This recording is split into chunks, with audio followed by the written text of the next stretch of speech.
Hi guys! So, good evening sa tanan. Welcome to my video. And this video guys is re-replyan ko lang po yung marami kasing nagka-comment, marami kasing nagsasabi na may anak na daw ako.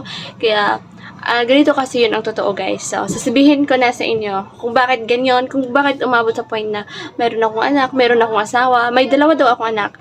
So, actually, hindi lang po dalawa. So guys, ang totoo kasi noon is, ang hirap po aaminin sa social media, lalo na po sa sitwasyon ko ngayon. And ganito po kasi guys, ang totoo nun is, meron talaga akong anak. Hindi dalawa ha, kundi isa lang. Eto. Actually, hindi ko sana to sasabihin sa inyo na may anak ako kasi, eto. Ito yung baby ko guys. Ang cute naman yan.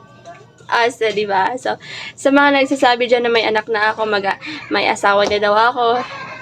Dahil sa inyo, wala na nang nililigaw sa akin. Hindi na siguro ako magkakajuwa nito dahil sa inyo, guys. Dahil sa ginagawa niyo sa akin na may anak na ako, may asawa na ako, wala naman.